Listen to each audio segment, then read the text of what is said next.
கன்னியாகுமரி மாவட்டம் விழுப்புங்கோடு சட்டப்பேரவை தொகுதியில் தொடர்ந்து மூன்றாவது முறையாக எம்எல்ஏவாக விஜயதாரணி இருந்து வருகிறார். ஆனால் விஜயதாரணிக்கு தமிழக அரசியலை விட டெல்லி அரசியலில் மிகுந்த ஆர்வம் கொண்டவர். ஆகையால் எம்பியாக இருந்த வசந்தகுமார் மறைவை அடுத்து கன்னியாகுமரி மக்களவை தொகுதி இடைத்தேர்தலில் விஜயதாரணி எப்படியாவது போட்டியிட வேண்டும் என முயற்சி செய்தார். ஆனால் வசந்தகுமாரின் மகன் விஜய் வசந்துக்கு சீட்டு வழங்கப்பட்டது. அவரும் தேர்தலில் போட்டியிட்டு வெற்றி பெற்றார். அன்று முதல் கட்சி தலைமை மீது அதிருப்தியின் காரணமாக விஜயதாரணி தீவிர அரசியலிலிருந்து ஒதுங்கி இருக்கிறார். இந்நிலையில் கன்னியாகுமரி மக்களவை தொகுதியில் இந்த முறை தனக்கு சீட்டு வழங்க வேண்டும் என கட் அண்ட் ரைட்டாக கூறியுள்ளார். ஆனால் திமுக கூட்டணியில் கன்னியாகுமரி தொகுதி காங்கிரஸ் கட்சிக்கு வழங்கப்படுமா? அப்படியே வழங்கினாலும் விஜயதாரணிக்கு அந்த சீட்டு வழங்கப்படுமா என்பது சந்தேகம்தான்.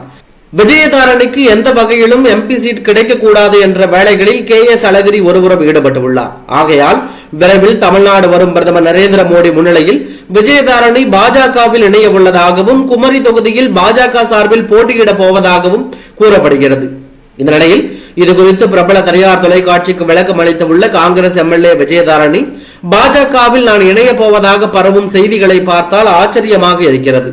பாஜகவில் இணைய போவதாக சமூக ஊடகங்களில் பரவும் தகவலை விஜயதாரணி ஏற்கவும் இல்லை, மறுக்கவும் இல்லை என்பது குறிப்பிடத்தக்கது.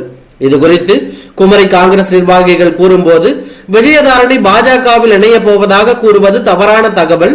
தேர்தல் வரும் போதெல்லாம் இது போன்ற சர்ச்சை வருவது இயல்புதான் என அவர்கள் தெரிவித்துள்ளது பரபரப்பை ஏற்படுத்தி உள்ளது.